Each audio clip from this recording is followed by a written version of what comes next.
meus amados irmãos da Igreja Novo Gama. Nessa manhã, dando prosseguimento aqui à live do que nós começamos, inclusive eu fui o primeiro a começar, depois tivemos Cavalcante ministrando o capítulo 2, eu ministrei o capítulo 1, né, desse livro aqui, Vem Agora e Eu Te Enviarei. É um livro que nós estamos utilizando na roda de leitura. Por conta da pandemia do coronavírus, estamos em quarentena, né? Ainda está se estendendo ainda, mas com fé em Deus vai terminar. E nós vamos voltar à rotina normal de estarmos tendo contato físico, por enquanto contato virtual. Então esse livro aqui foi escrito por Miguel Mar. Eu ministrei primeiro capítulo, prepara-te para te encontrares com teu Deus. A segunda mensagem foi o Elias, o chamamento de Deus é irrevogável. Terceiro capítulo, a meta do chamamento de Deus, foi o Cavalcante. E na semana passada, no sábado passado, o Diego ministrou o quarto capítulo, o chamamento para o povo de Deus. E esses dois últimos capítulos, capítulos 5 e 6, nós teremos o tema que é os fundamentos do serviço a Deus e a meta do serviço a Deus. Então esses dois últimos capítulos, eles são muito importantes, né? Eu vou tentar aqui compartilhar algumas coisas aqui relacionadas ao nosso serviço a Deus, né? E aí o último irmão, que provavelmente será o Elias, vai fazer a conclusão desse livro. Amém? Bom, eu não vou abordar todos os fundamentos, vou compartilhar aqui alguns importantes, né? Nós temos aqui o exemplo de Paulo, né? O apóstolo Paulo, quando ele foi chamado, ele passou a servir a Deus, e todo o serviço de Paulo, ele tinha alguns princípios, alguns fundamentos, e nós temos outros princípios, outros fundamentos que a Bíblia mostra também, tá? Que eu vou compartilhar aqui com vocês. Então a primeira coisa, todos nós fomos chamados. A partir do momento que você se tornou um cristão, é porque você foi chamado, o Senhor te chamou, né? E esse chamamento, irmãos, é para participar da obra de Deus. Deus tem uma obra. Então, a partir do momento que você se torna cristão, você passa a participar da obra de Deus, né? Amém? E nós precisamos estar firmados nos fundamentos que tem aqui sobre a obra de Deus. Então, nós precisamos estar firmados nesses fundamentos, né? Para que nós possamos servir a Deus de uma maneira viva e real. Amém? E aí nós temos o primeiro versículo aqui, que é em 1 Coríntios capítulo 16, versículo 10. O que tem aqui? Vou ler para os irmãos aqui um testemunho do apóstolo Paulo, né? Capítulo 16, versículo 10 de 1 Coríntios. Se Timóteo for, vede que esteja sem receio entre vós, porque trabalha na obra do Senhor, como também eu. Ok? Então, aqui nós temos um importante testemunho, né? Entre Paulo e Timóteo. Esse testemunho aqui, que Paulo mostrando que a obra, que ele fazia a obra de Deus, mas não de uma maneira particular, né? A obra não é de Paulo, a obra ou o ministério não é algo individual, né? A obra é de Deus, o ministério é de Deus, a igreja é de Deus, né? O evangelho é de Deus. Então Paulo, ele fazia essa obra, a obra de Deus, não de uma maneira particular. Então, esse versículo aqui nos mostra que nós precisamos ter essa visão, que nós somos servos de Deus e fazemos a obra de Deus, amém? Então nós somos chamados, e a partir do momento que você é chamado, você começa a participar da obra de Deus, e você é um servo de Deus e que deve fazer a obra de Deus, não uma obra particular, um ministério particular. Então, uma característica do servo de Deus é andar segundo o Espírito. E a gente vê isso em 2 Coríntios, capítulo 12, vou abrir aqui para vocês, 2 Coríntios, capítulo 12, né? E esse versículo diz assim: roguei a Tito e enviei com ele outro irmão. Porventura Tito vos explorou? Acaso não temos andado no mesmo espírito? Não seguimos nas mesmas pisadas? Quando fazemos a obra de Deus, tocamos nas coisas santas, por isso precisamos estar no Espírito de Deus. Então, esse versículo aqui de 2 Coríntios nos mostra isso, que a obra, para participar dessa obra, para servir a Deus como servos nessa obra, nós precisamos fazer no Espírito, certo? Porque nós precisamos, porque as coisas de Deus, elas são santas, né? Então as nossas mãos precisam estar santas e o nosso coração está puro. Então quando nós vamos servir ao Senhor, né, o nosso coração deve ser um coração puro e nossas mãos têm que ser mãos santas. Então o que significa?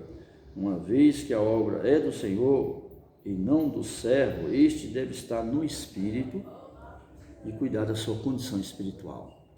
Então, por um lado, tem que estar no Espírito e estar preocupado com a sua condição espiritual. Amém?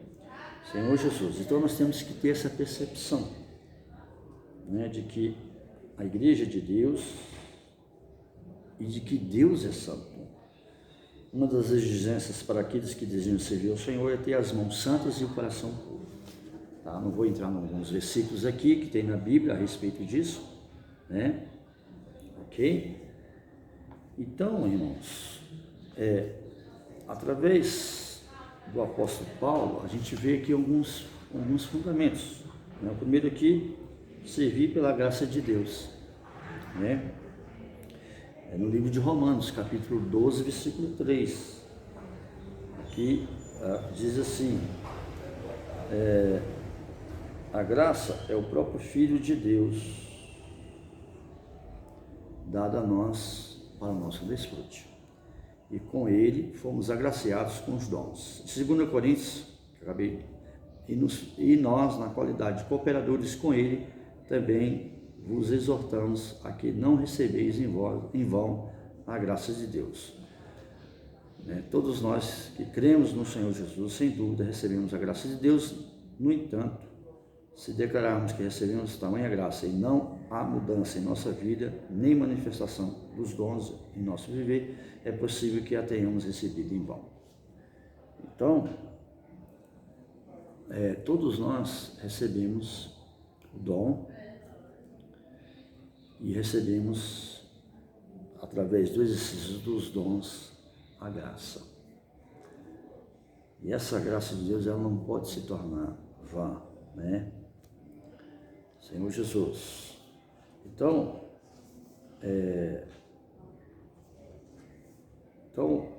através desses versículos aqui, a gente percebe que para trabalhar, quando nós trabalhamos, né, eu tenho um dom e eu negocio esse dom, esse talento, começo a trabalhar na igreja, começo a servir, né? Não só me torno cristão, fui chamado e fico lá, de vez em quando apareço na reunião, ou até vou nas reuniões, mas só sou um leigo, né? Porque no mundo cristão tem um sistema de clérigos e leigos, né? Um fala e os outros, a plateia, escuta. É o que a gente vê no cristianismo de hoje.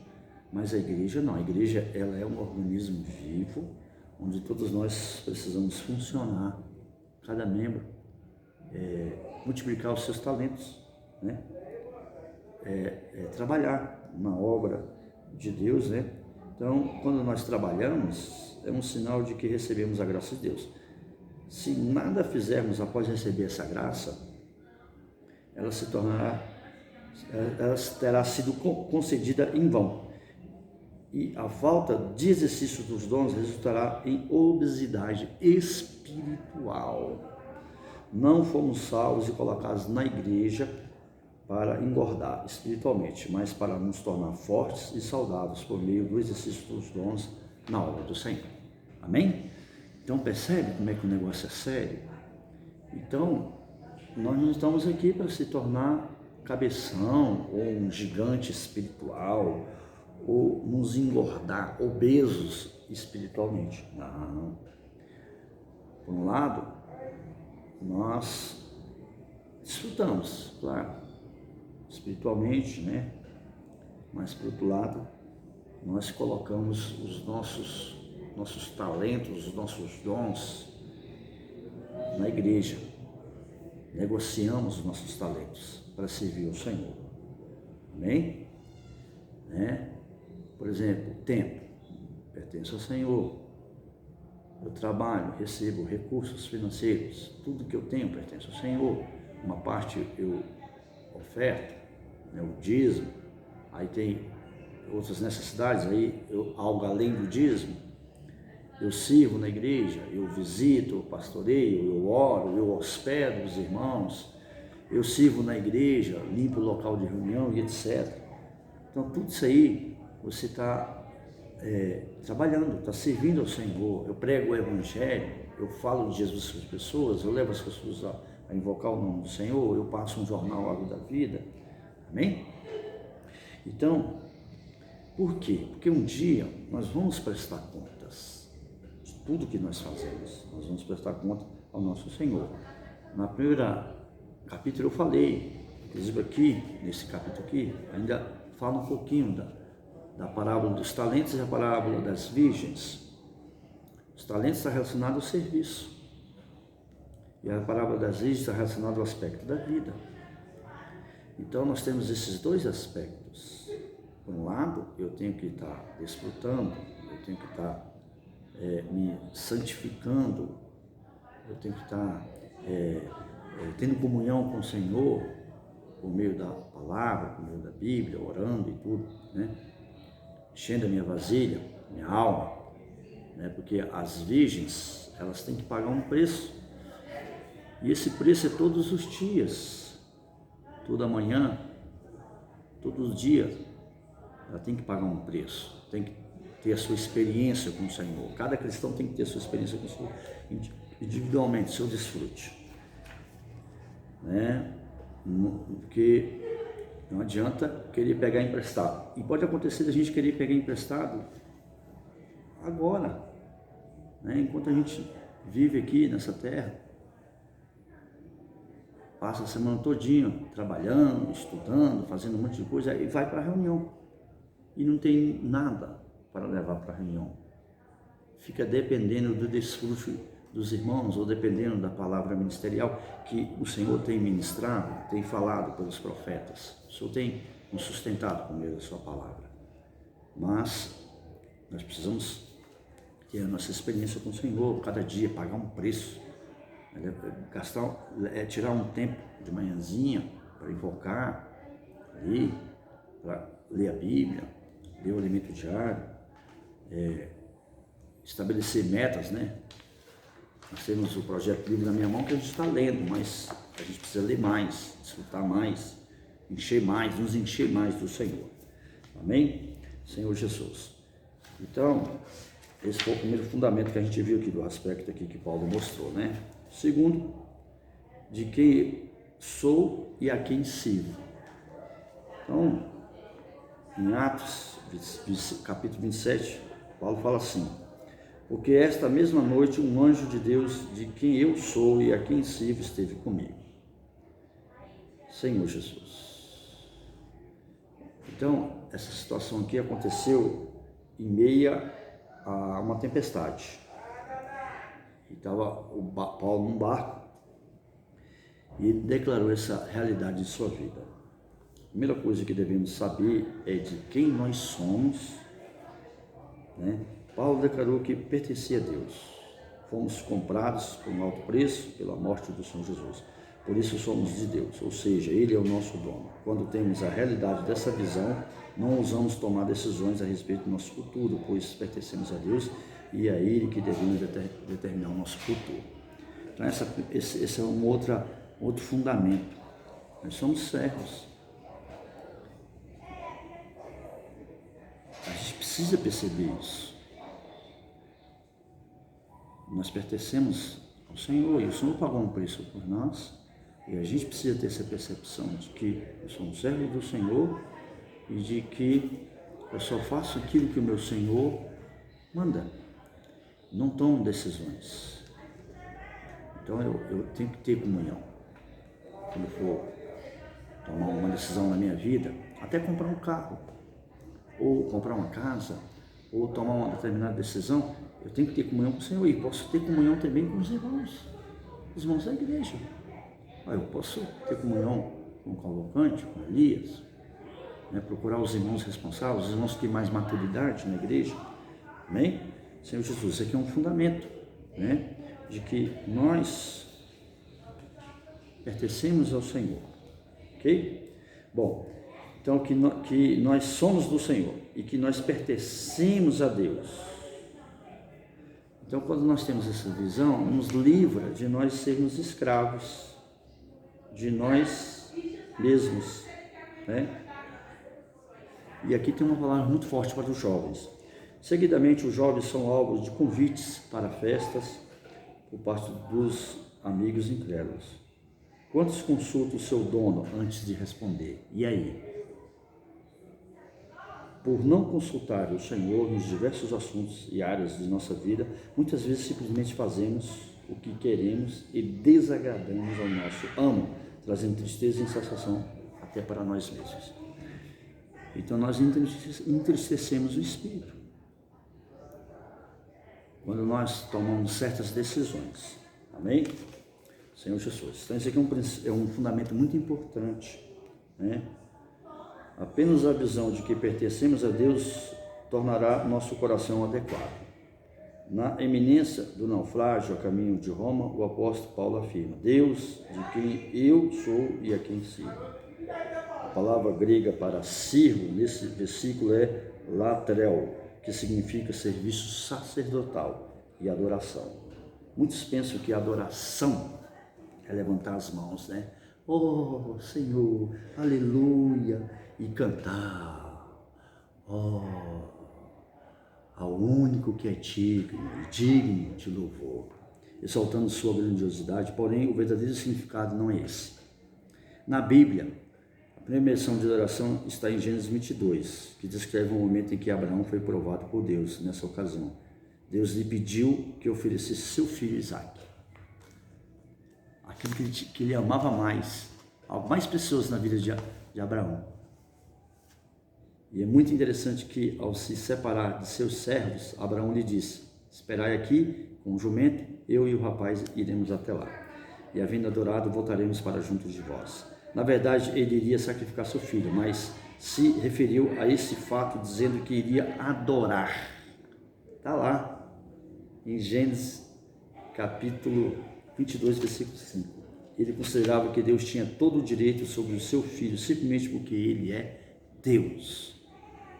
Oh, Senhor Jesus. Então, adorar a Deus, irmãos, é prostrar-se diante dele, ofertando-lhe o corpo e abdicando de qualquer possibilidade de defesa.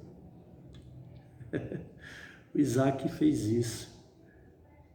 Quando Abraão pegou ele lá e colocou para ser sacrificado.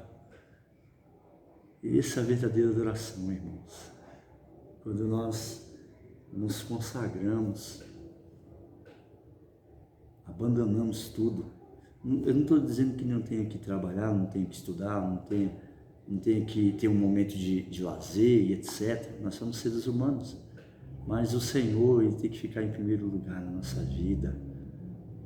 Buscar o Senhor, servir o Senhor, cooperar com o Senhor na igreja, ofertando, orando, servindo, visitando, apacentando. Não é só os irmãos ali, Cavalcante Elias, os irmãos que estão à frente ali, Diego e eu, né?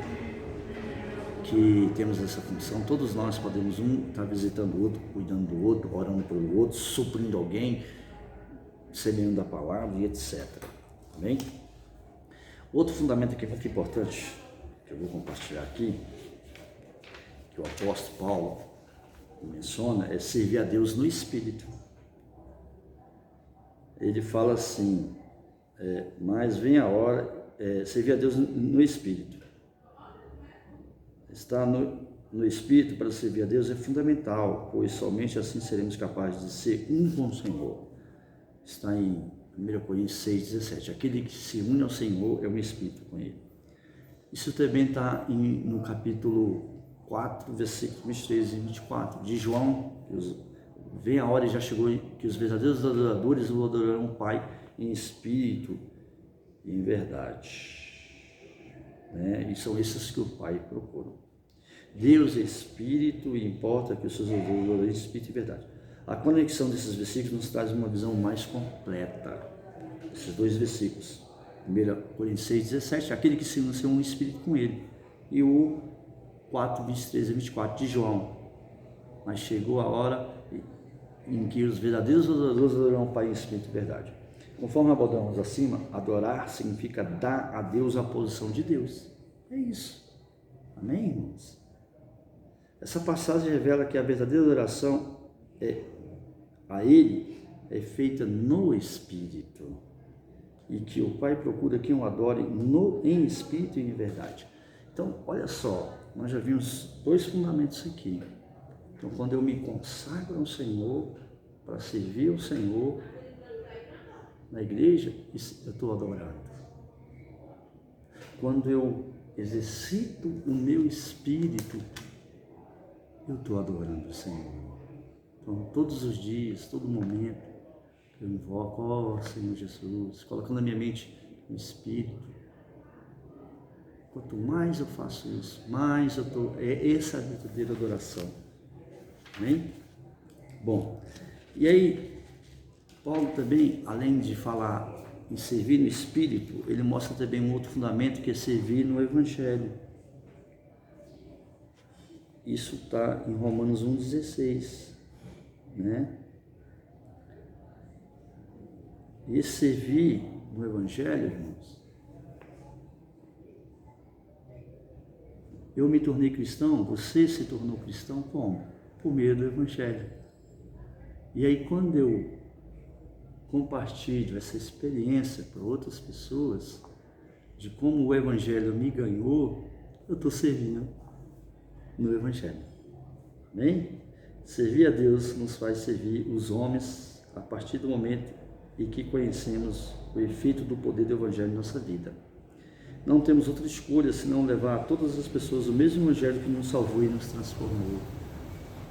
Então isso é servir no Evangelho.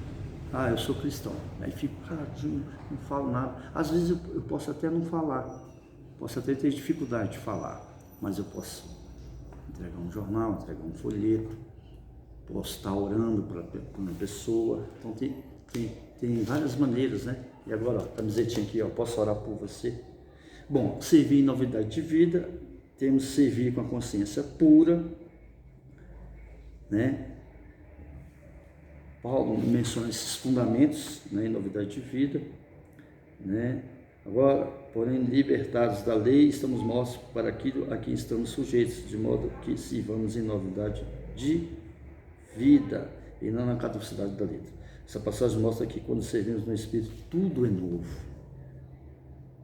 Quando você está servindo no Espírito, você não sente fardo, não sente peso, você se sente leve, você se sente bem, você sente estar sendo salvo. Quando você escuta a mensagem de um irmão, você ganha sempre quando você lê a Bíblia, o mesmo versículo, você vai ganhar algo novo quando você está servindo em novidade de espírito. E servir com a consciência pura, né? Então, a gente precisa tratar coisas que às vezes nós fazemos, que nós podemos ir diante do Senhor, né? Para não oferecer fogo estranho, né? Para não estarmos inadequados, né? Como os filhos de Arão, que eles colocaram fogo estranho, né? E aí foram consumidos. Nós não podemos colocar nossas mãos sujas, nós temos que nos santificar, temos que nos tornar adequados. E aí para isso precisamos ter muita comunhão com o Senhor, confessar os nossos pecados todos os dias, pedir perdão para o Senhor, porque nós somos falhos. E ter muito temor no serviço ao Senhor, né? Bom, e agora eu quero servir a um só Senhor.